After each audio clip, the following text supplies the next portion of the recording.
comment on items not on today's agenda? Okay, seeing none, we will roll right into it. And our first item is from Kylie Paul. This is to authorize the chair to sign a certificate of compliance document for the 9 Mile. Is it pronounced Husum? Placer Mine Reclamation Project. Kylie.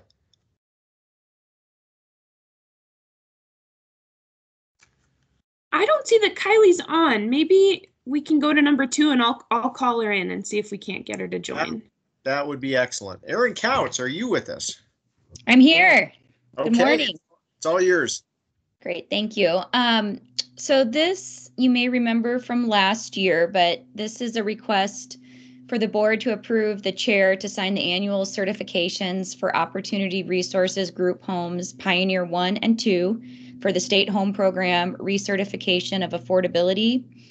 And I think it was in 1999 and 2004, Missoula County applied for state home funds to help Opportunity Resources build their Pioneer 1 and 2 group housing, which I think they now call North and South Howard housing. And as part of that, home has a period of affordability where you have to ensure that it remains affordable during this period of affordability.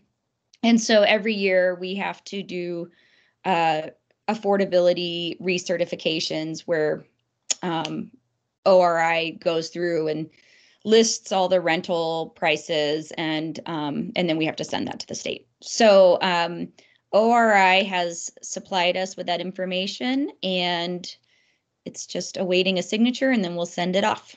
Do you have any questions? Yeah, how many people do Pioneer 1 and 2 house?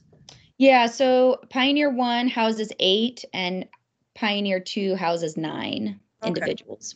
And how much is, I don't know what affordable rent is. What is it depends, and I can't even actually tell you currently what it is, but I do know that, yeah, I mean, they're well in compliance, you know, but I could let you know that. Okay, I was just curious, like ballpark. I don't, yeah, like I don't know what. Yes, shoot me. Yeah, it's funny. Because we don't do much with rentals, and so I always have to double check. And now I can't remember off the top of my head. Yeah, okay. We've been working on all of these home buyer maximum purchase prices, so I can tell you what that is. But yeah, I can get back to you about that, Juanita. Okay, cool. Thanks. But yes, I motion that the chair sign the annual certifications of Opportunity Resources Group Homes. Second that. Any further discussion or questions out there? Seeing none, all in favor? Aye. Thank you. Thanks, Erin. Thanks, Erin. Thank Okay. Dory Brownlow, are you with us? We have a request to approve amendments to sale agreements between Missoula County and Shadowcast Partners. Thank you, Commissioner. I am here, and I'm not sure if we have some partners from Shadowcast, but they were going to try to be present to answer questions if you have any. So the commission entered into 2 contracts with Shadowcast Partners to buy purchase the lots at the Technology District, the Missoula Development Park. Some of their planning is based on the Montana Media Tax Credit Act, which is before the legislature. There was a bill passed to increase the cap. As you well know, what actually comes out of what goes into the legislature and what comes out is unknown at this point. And so we initially had a financing contingency that they had to have that in place if they wanted it by March 31st. And due to the unknowns with legislation that they're asking for a continuance, so their financing partners are looking to, they want to know what's in the legislation before making any commitments. So the changes are to continue the financing contingency to August 31st. So once the legislature's over, they have some certainty, good or bad, that they can then take forward, and that would subsequently continue closing until the end of October. So Thanks, Dory. Is there anyone from Shadowcast here who would like to speak? Yes, this is Josh Schrader. Can you guys hear me? Yeah, Yep. Go ahead, Josh. Hi, thank you. Yeah, I guess I would just say that our project is directly linked to the legislative process, and until we have a result on the Media Act amendments that we're proposing to raise the cap, it's difficult to advance our discussions any further with our capital partners. They want to see what comes out of that process. So we're asking for more time so that as we enter into more significant negotiations, we don't have I guess for lack of a better word, a gun to our head, so to speak, on a closing date. And so yeah, that's really what we're asking more time for, is to just see what comes out of the process and give more certainty to our potential capital partners. Thanks, Josh. Well, a question to you, Josh, or Dory, or anyone else. What is the status of the legislation right now? And what else might Missoula County be able to do to be supportive with the Media Act amendments? Yeah, thank you for that question. So right now we're still in tax committee. We have been working with the Department of Revenue and others to try to massage the fiscal note, because this is a revenue impacting bill. We expect a vote hopefully early next week in the tax subcommittee, and then from there it would go to the House floor, is my understanding, and potentially by the end of next week we could have a vote in the House. Then it would go to the Senate, and we kind of start the process all over again in committee and see where it goes. I think we're optimistic on our chances. It's the first time I've been through this process, so I really don't know how to handicap it. But I guess we're cautiously optimistic about it. And in terms of how Missoula County can help, I think just all the support from the county, from all the different trade organizations and businesses that we've reached out to, has been very helpful. We had a lot of opponent testimony in person at the tax committee a couple of weeks ago. So I guess just continue to support us and tell anybody who will listen that it will be a positive for the Missoula economy and the Montana economy as a whole. Great. Thanks, Josh. Well, this seems like a reasonable ask for an extension. Dory, did you have something else you wanted to add? the only thing I was going to add is they have a coalition, a statewide coalition behind this, and they have a lobbyist who I believe, do you have John McDonald? We're working with Brad Longcake, but we did speak with John McDonald, and he provided in-person testimony as well. I believe on behalf of the city, both Bozeman and Missoula. Yeah, so we do have a coalition that we pulled together called the Montana Film Coalition. You can see what we're doing there at montanafilmcoalition.org, and it's a coalition of investors like ourselves who are interested in real estate development projects, as well as industry professionals who own lighting and grid companies or independent producers. And so, we've gotten organized, and we're doing our best to influence the outcome. Great. Thanks, Josh. Juanita, any questions? No, The only other Dory. thing that I did pass it on, talk to Rebecca about this too, so she's aware of the act, the amendment to the act. Thanks. Great. Well, yes, this makes sense. Just a few months extension doesn't seem like a big ask. So I move to approve the amendments to sales agreements between Montana County and, Missoula County and Shadowcast. Second that, and I like the ring of we are the Montana County. Any further discussion? All in favor? Aye. Good luck, Josh. We're rooting for you. Thank you. Thank you. Thanks, Dory. Okay, let's go back up to item number 1. I think Kylie is with us at this point. Do you want to talk to us about the certificate of compliance document. Yes, sure. Thanks. And sorry for being a tiny late there. So this is with the work that Trout Unlimited has been doing up in the 9 Mile, and we've been in strong partnership with them for this time. This is one of the several DNRC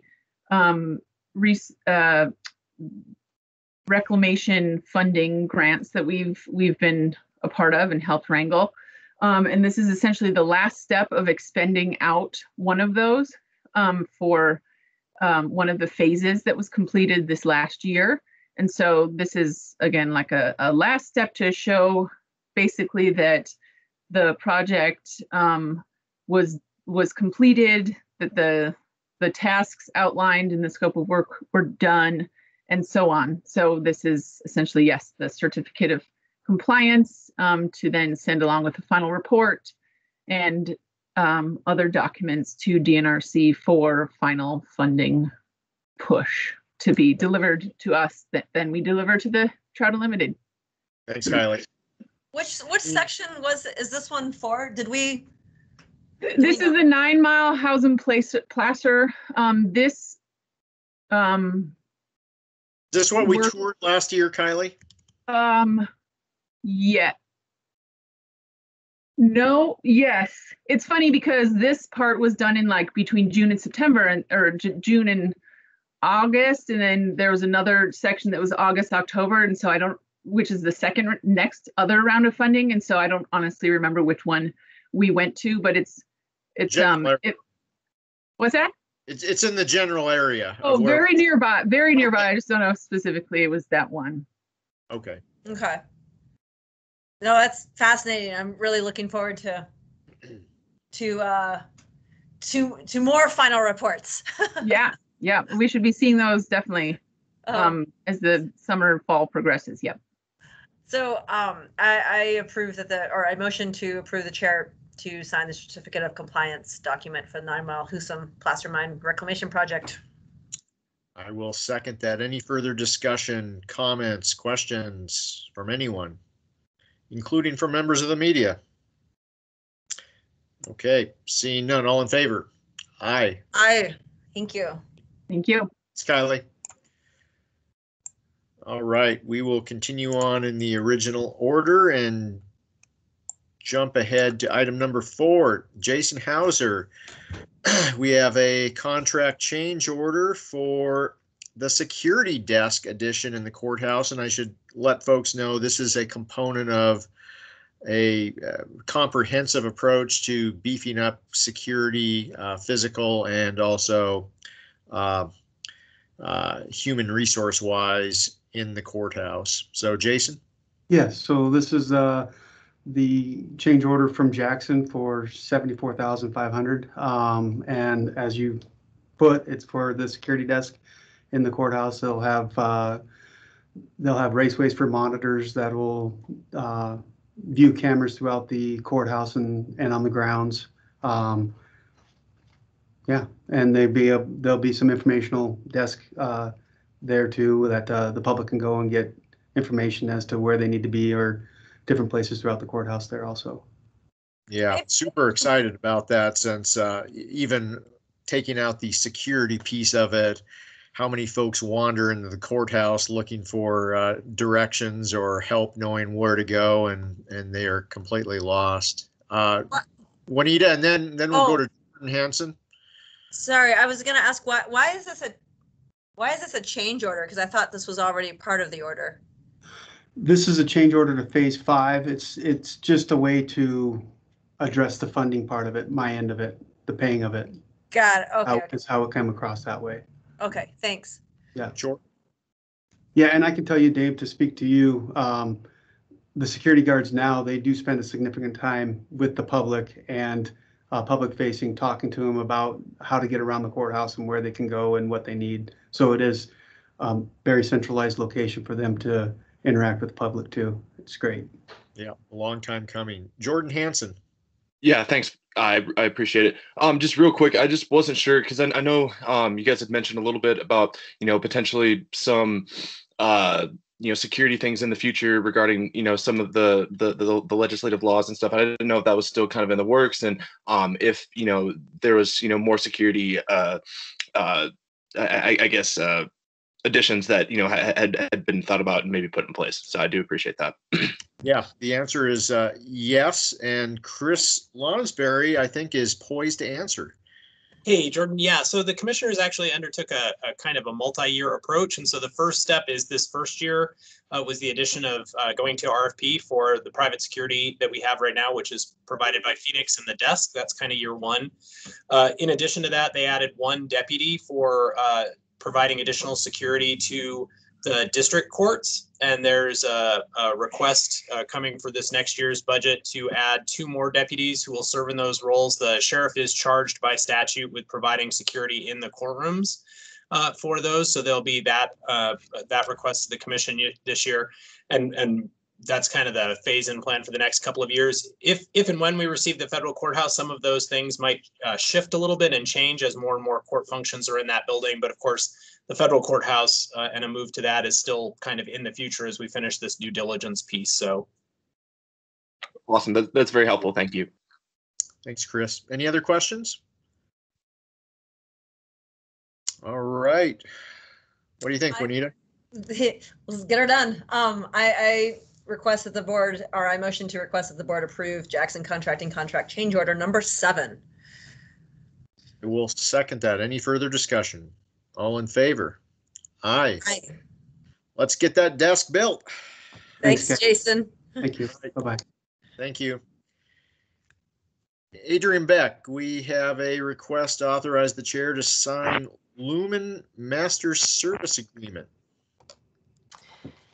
Thank you, Dave. So yeah, what you have before you is a Lumen Master Service Agreement for 1-year support for our 911 phone systems in the amount of $35,560.39, which also then includes an ECATS agreement for 1 year, $7,500 roughly. These two functions essentially allow our 911 phones to work in the way a 911 phone system should. But then the ECATS component of that is how we kind of can go back and pull statistical data that is often needed by county attorneys and our law enforcement community. Lumen, by the way, is formerly CenturyLink, so part of this is just a name change. Questions? Nope. 911 is important, at least for another year. Yeah, and why we're doing a 1-year support agreement is that we will be in the process of changing out our 911 phone system, the actual physical phone equipment that we use, and so this will allow us kind of that year period to make that transition. Thanks. Motion that the board approve that the chair sign the Lumen Master Service Agreement. I will second that. Any further discussion? In favor? Aye. Aye. Thank you, Adrian. And it looks like you have a second item, Adrian. I do. So what you have before you is the obligating documents for pre-disaster mitigation grant program in the federal fiscal year 2019 in the amount of $10,100, which is for a program that they call Advanced Assistance. I think as the commission will recall, last year, we submitted an application to try to address some flood issues in the Kerwald Tower area along the Clark Fork River. Part of the complexities with the pre-disaster grant mitigation program are getting a grant that is that proves out through the benefit cost analysis. We were not able to get a grant application that met that BCA, and so we kind of pivoted and turned course and applied for this advanced assistance, which will then allow us to hire an engineering firm that could help us identify the projects that will be that will meet that benefit cost analysis. And so this $10,000 is not really to address flooding; it's more to address how we are going to come up with a BCA for an application in the future. Okay, that makes sense. What do you think, Juanita? Any questions? No. What's the river doing now? As flowing. Okay.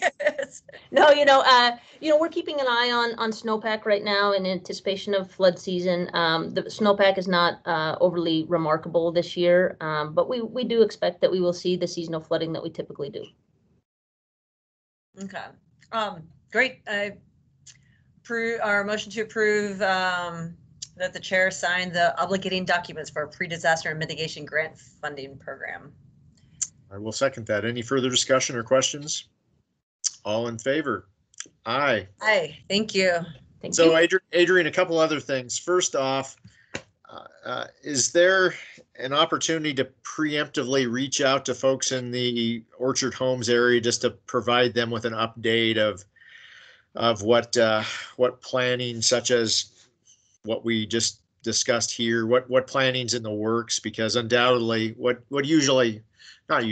sometimes happens is that we all know a lot's going on, but we find ourselves responding to requests of folks asking what is going on, and if there's an opportunity to get out in front of that, that would probably be great. Certainly, and as we go into flood season, that's always kind of the opportunity when we take to talk to the residents in the communities that may be impacted by that. I will say that specific to the Tower Kerwald area, there's kind of a small group of homeowners that are very engaged, and we have pretty regular correspondence with them as to what's going on. I think what's frustrating for a lot of folks, and myself included, is that these pre-disaster mitigation grants and kind of comprehensive solutions and mitigation to flooding take a significant amount of time, and there's a lot of steps and processes that have to be kind of strategically gone through before you finally come to a solution. And so this is but one more step towards that, but under promising, it's not going to resolve anything in the next year, probably. I was just taking a walk out at the Tower Street nature area, and there's a lot of sandbags piled up, ready for action. Indeed. Well, while we're on the topic of disaster, I had a sleepless night the other night, dreaming of nuclear holocaust, and I ended up having to use a manual typewriter to personally type out the disaster declaration. That might have more to say of my Netflix viewing habits than anything, but anyway, luckily we don't have to deal with that level of disaster quite yet. So thankfully, and I hope you haven't just jinxed something. But yeah, I mean, maybe we could get Jason to build a Faraday cage around the courthouse. And that will be the next change order. There we go. Yeah. Okay, thanks, Adrian. You bet. And I'll stay on for COVID updates at discussion items.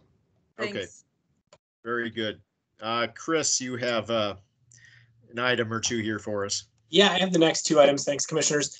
So as you'll recall, under the Montana Code, every year we need to set elected officials' salary, and that work is done by the Compensation Board, which is set by statute. It must contain the 3 county commissioners, at least 3 other elected officials, the county attorney, and up to 4 citizen members. And so what you have before you today is the resolution to set out the makeup of the Compensation Board to determine the elected official compensation for fiscal year 2022.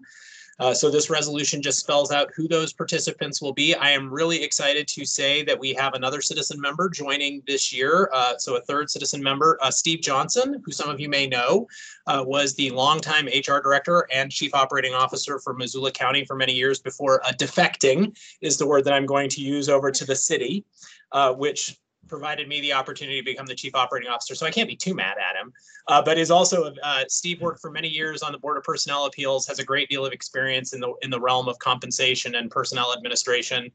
He retired a little over a year ago, almost a year and a half now ago, from the city of Missoula, and was interested in serving. And so he's joining us this year. It'll be great to have a 3rd citizen member who has some expertise in compensation as we do that work this year. So that's what this resolution does. Thank you. Great find. Nice job, Chris. Thanks. Or good job convincing. I don't know how it worked, but a little convincing, but not too much. He was very happy to be asked. So good.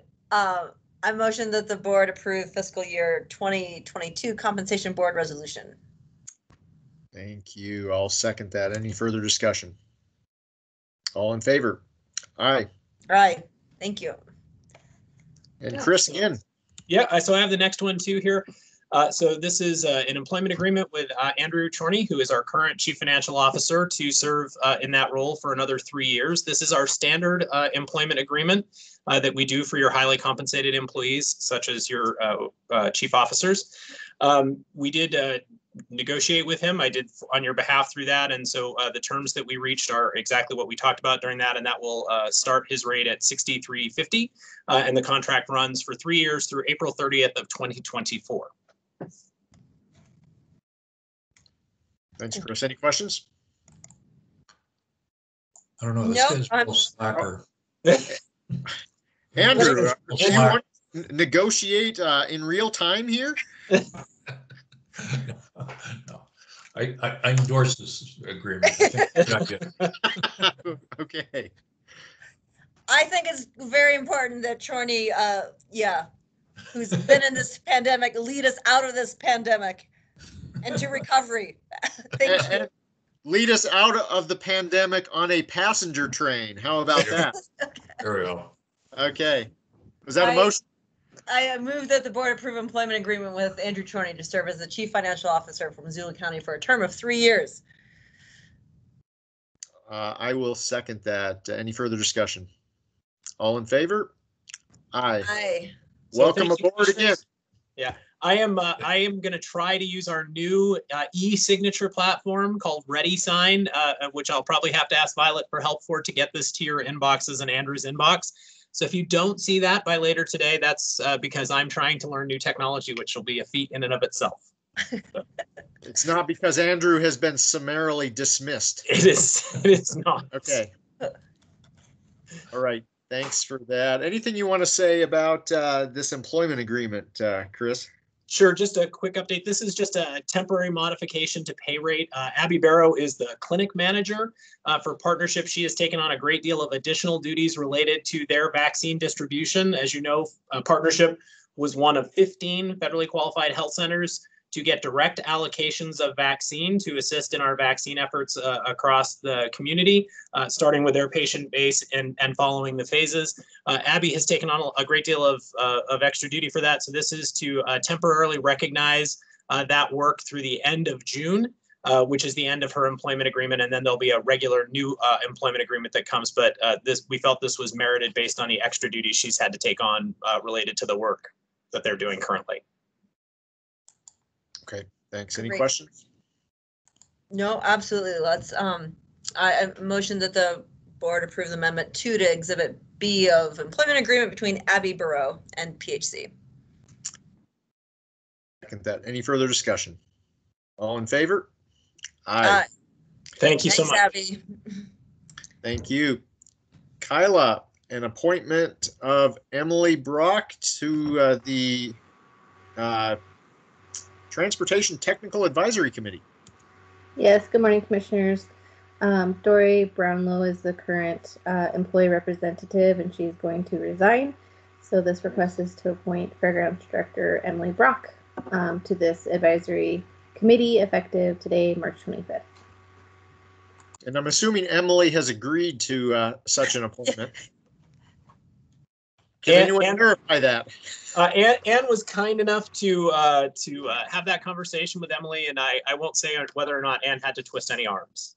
I did not have to twist an arm. She graciously accepted the opportunity. Excellent. Great.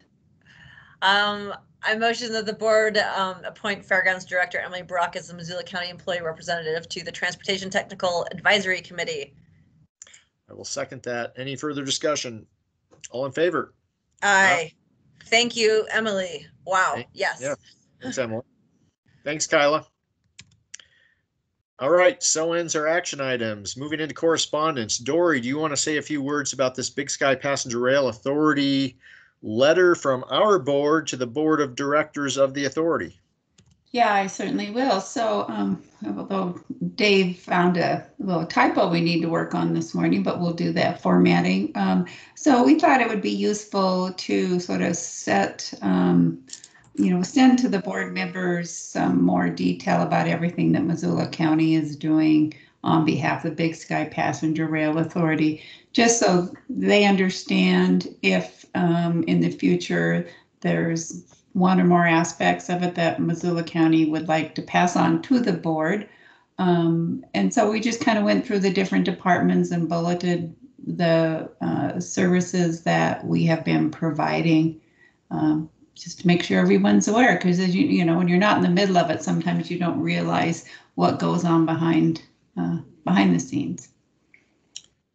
Yeah, and a shout out to all of the Missoula County staff and departments who've been assisting with this. We've played an instrumental role in helping get this authority up and running, and I think the other board members on the authority board recognize that, but this is a way to memorialize what it is that we have been delivering by way of in-kind services, which is significant.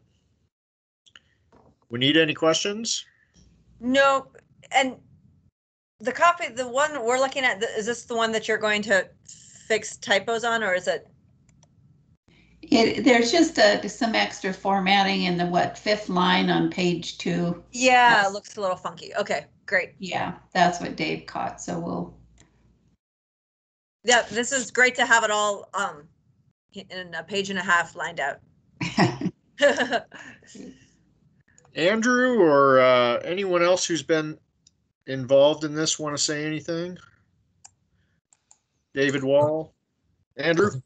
I think it's a great document, and it really tells the tale of how we participated in the creation of the authority. And I'm quite frankly quite proud to be part of it, and hope to stay on for quite some time.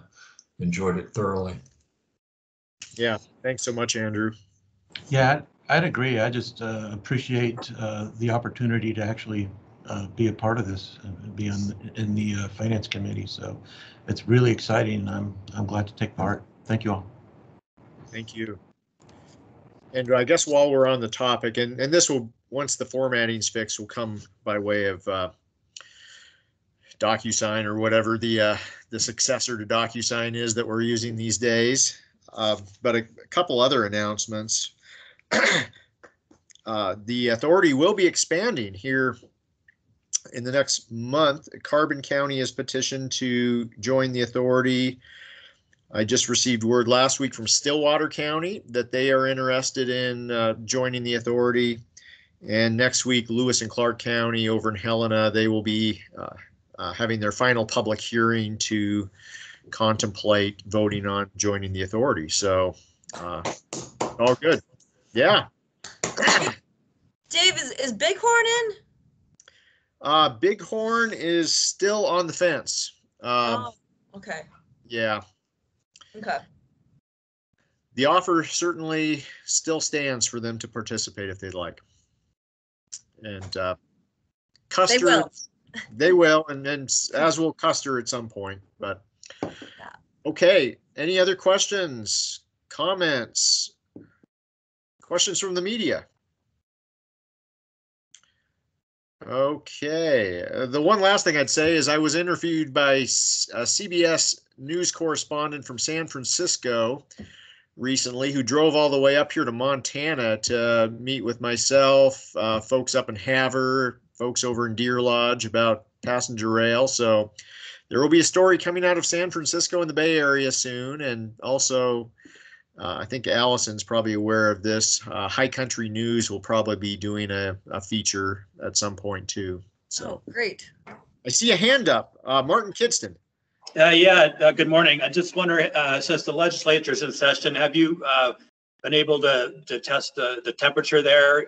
Has anything come up from the governor or any legislative committee, any mention of this? Are they recognizing the effort, I guess, is what I'm asking.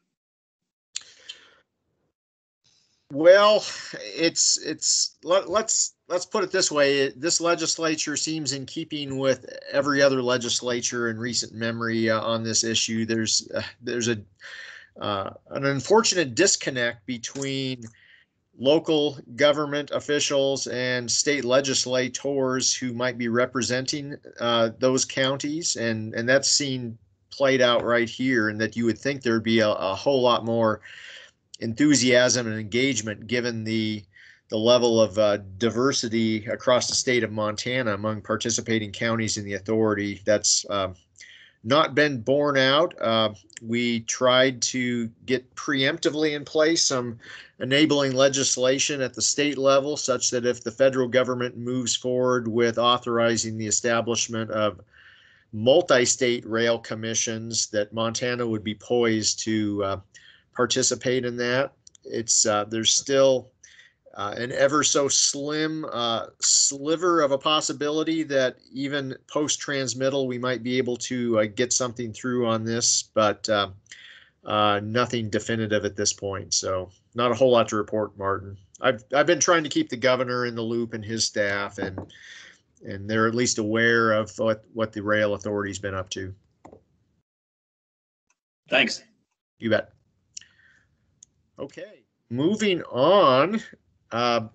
Speaking of the legislature, Chris or Ann, anything to report today?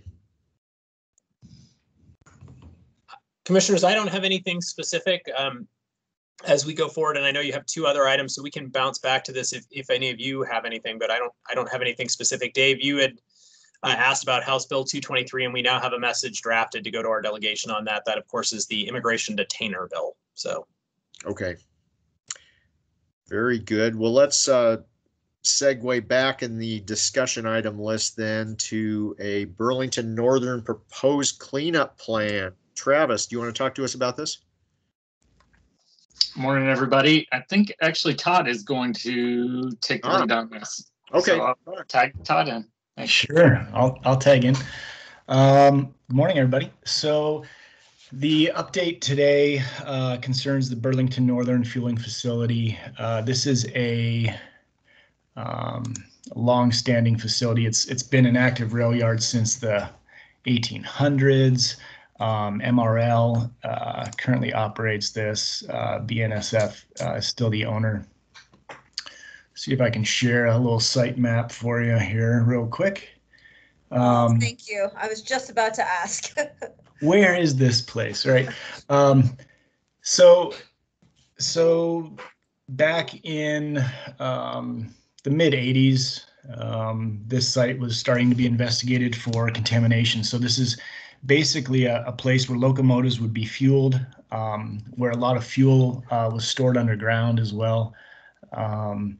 And over the course of, filling locomotives with diesel, there have been a lot of spills. There have been leaking tanks, and the owners started investigating this in the mid 80s.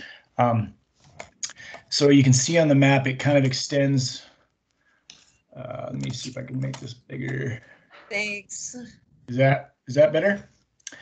There we go. That's better. Yeah. So North 2nd Street over here on the north, out to Woody on the west, through some residential areas, and out to the east, basically to the interchange. The area is defined by like an east fueling area and what they call a west fueling area. And the roundabout here, that's currently there. That's that turntable that you'll see. It helps turn the locomotives around when they're switching tracks. But a lot of the contamination did reach the aquifer and a perched area of the aquifer as well. I'm going to show you where this site is at now in this process. First of all, it was listed as a state Superfund site. It was listed in 1994.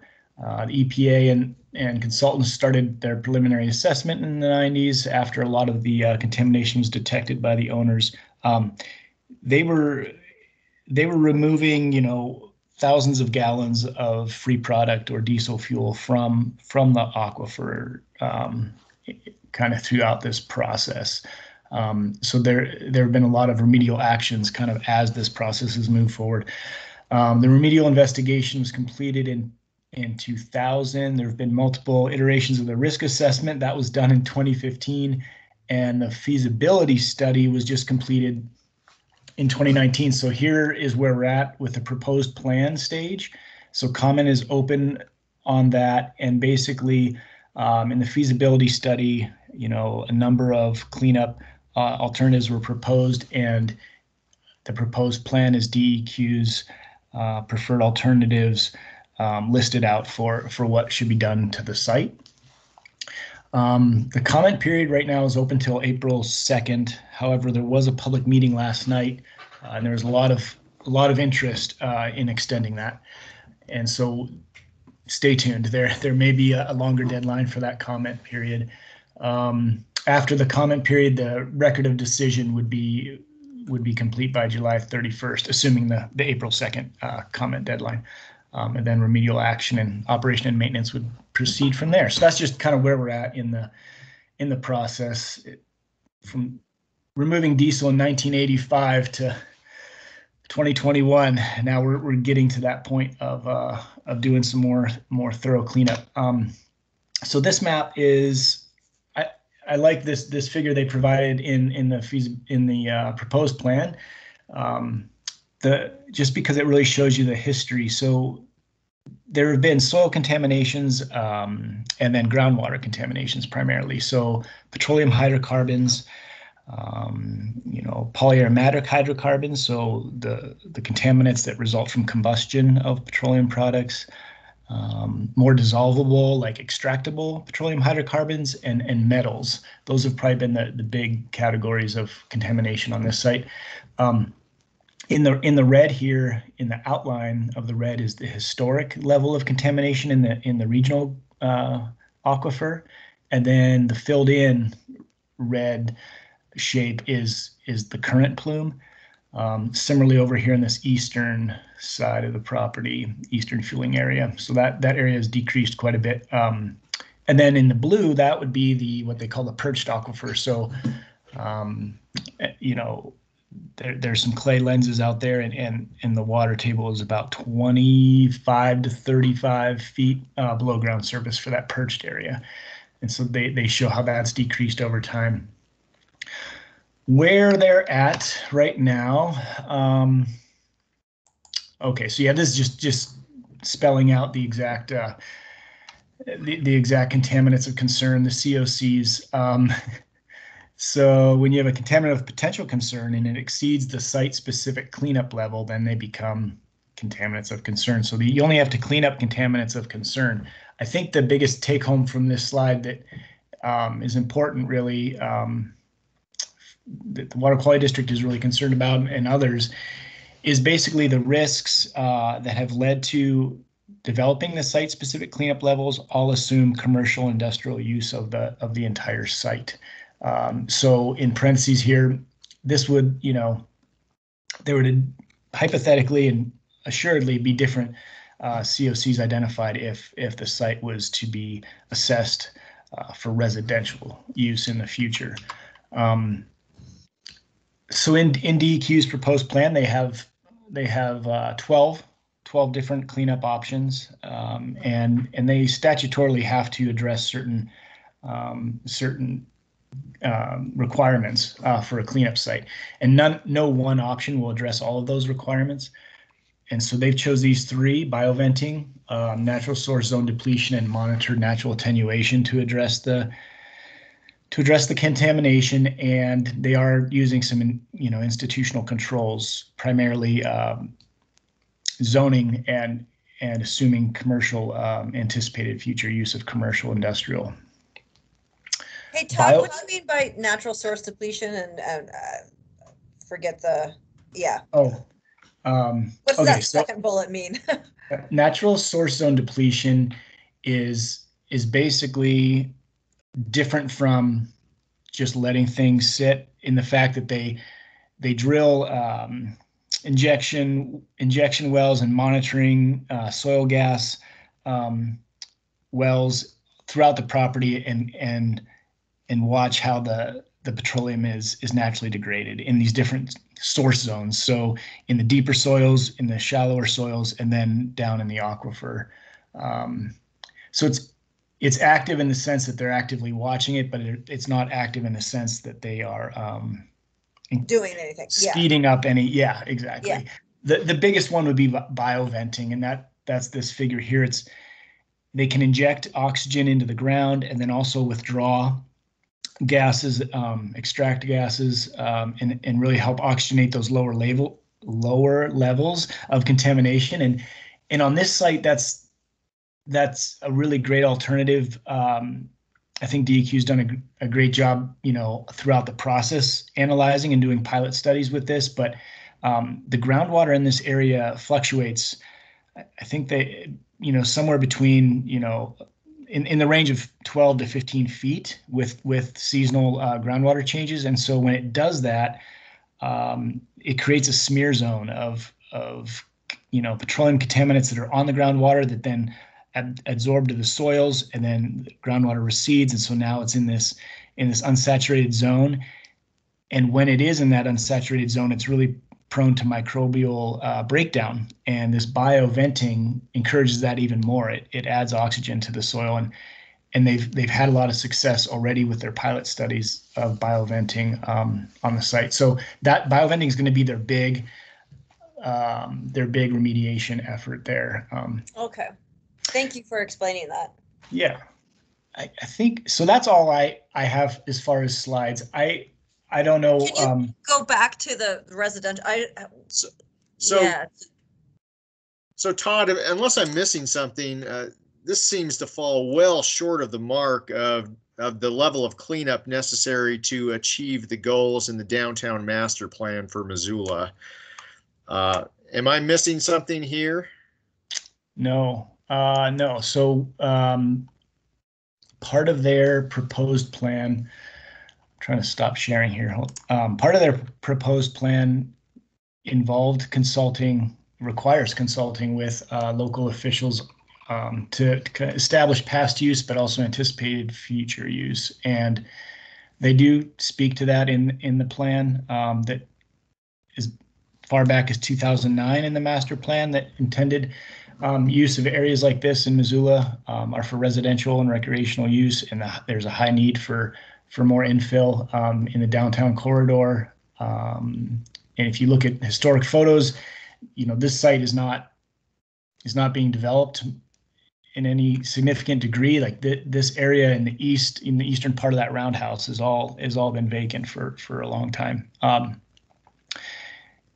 I think that's probably our biggest opportunity at this stage, is to comment on the need to clean this up now to residential levels with the anticipated future use that we see, and not miss that opportunity. Maybe not the entire site, but maybe the site that's most, the area that's most likely to be developed, the area especially east of that roundhouse, I would presume. I mean, this does not seem dissimilar from all the haggling with white pine sash in years past, as far as what level of cleanup would be appropriate. I would be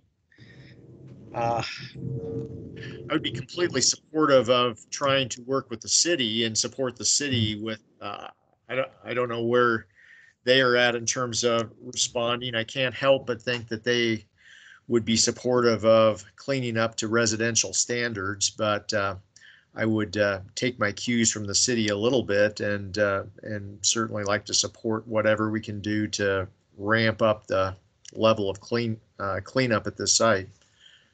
Yeah, I know the city commented extensively on the feasibility study along those lines. And we've spoke with some of those folks down there in the Brownfields program and the Missoula Downtown Association, and and the North Side, West Side Association. They have their own vision for the neighborhood. That's everybody's speaking the same language, it sounds like, on residential cleanup. And just as you brought up, seeing the past kind of pattern with places like White Pine Sash being assumed to be commercial, and then the need for residential to come in and have that cleanup after the fact. People are kind of acutely aware of that too. So I guess next steps in terms of Missoula County weighing in, or will the Water Quality District be submitting comments? We will, yeah. Well, and I would be supportive of the Board of County Commissioners also submitting something if someone in your shop was so inclined to help draft something for us. Great. Thanks, Todd. I volunteer, Travis. No, I'm just joking. Yeah, I think that's what we're looking for. We would love to do that.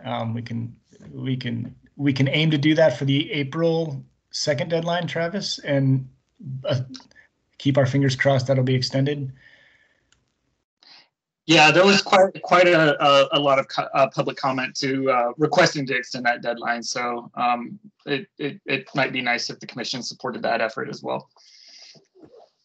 Are you good with that one, Ida? Yep. Okay. Thanks, Travis.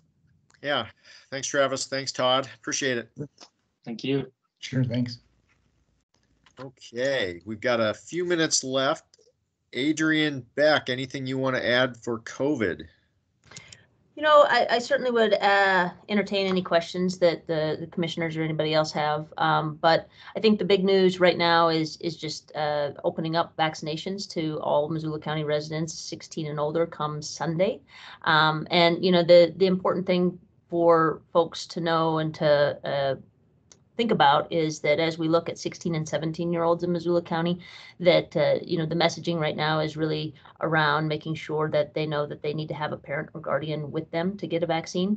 And additionally, that the only vaccine that is currently approved for 16 and 17-year-olds is the Pfizer vaccine. So when folks are, so that's a lot of the messaging right now, as well as making sure that it's predominantly displayed as to which clinic is providing which vaccine, so that that younger demographic can get connected to the appropriate vaccine. We continue to see a pretty stable vaccine supply through the state allocation process. We're not seeing big changes to that, despite the state moving into general population 16 and older on April 1st.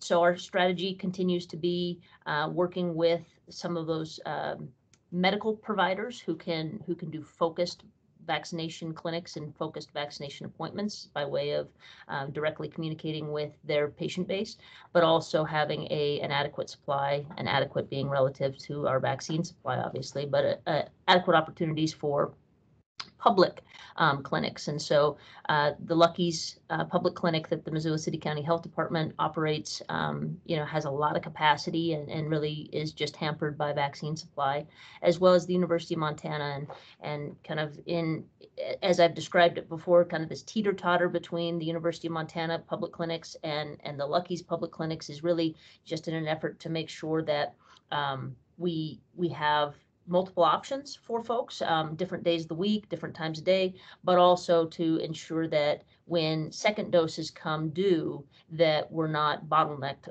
by those second doses also occurring with first doses. And so that will likely continue for a little while. The University of Montana will probably look to wind down some of their larger public clinics as the school season kind of comes to an end. They've been heavily reliant on the Skaggs School of Pharmacy for a lot of their vaccinators, and as summer approaches, that will likely ramp down a little bit.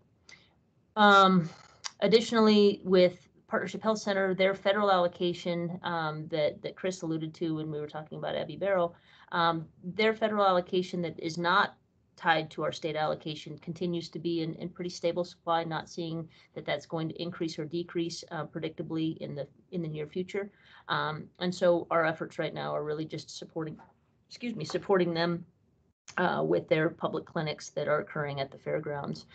They continue to look at and to operate in off hours, really trying to, again, make more options and more appointment times available for folks who are working or just have a hard time getting to a clinic Monday through Friday, 8 to 5.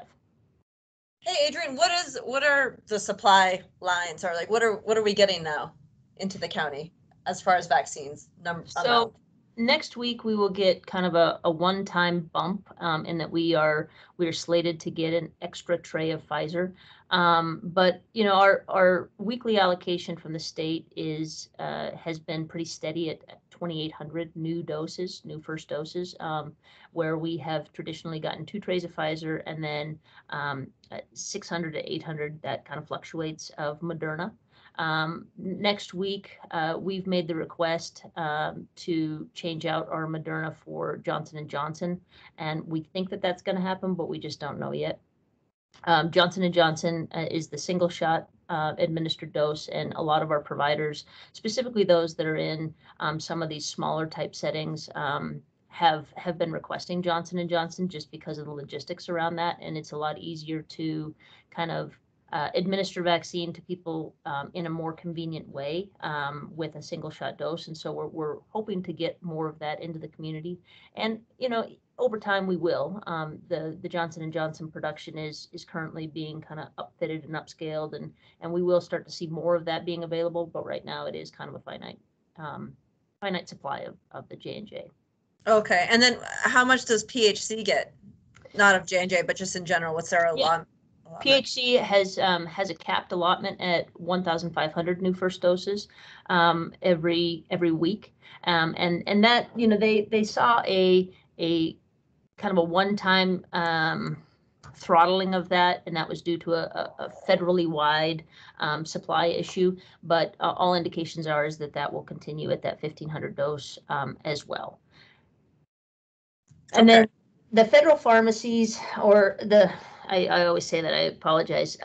The private pharmacies that belong to the federal pharmacy program in Missoula County, we have several of those. That supply has been very hard to predict and to track. It's all good news in that it's above and beyond what we otherwise know we're going to get, but it's hard to kind of create some planning assumptions around that. So Walmart kind of came into the mix here in the last week or so, where they received a tray of Pfizer that was split between several Walmart pharmacies across Western Montana. And they've been great. They've come to the table and been collaborating with the vaccination coordination team as far as how to do outreach and how to get their appointments filled as well. Great, thank you. So so over 5,000, roughly 5,000 a week is what we're able to do right now.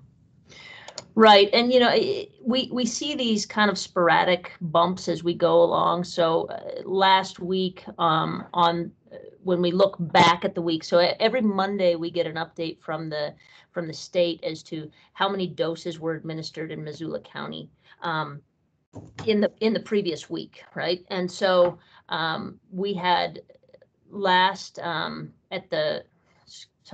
the 15th of March, when we were looking at the week behind that, there was 8,154 total doses administered in Missoula County. Now that's first and second shot doses. So it's not 8,154 new shots. It was total shots given for the COVID-19 vaccine.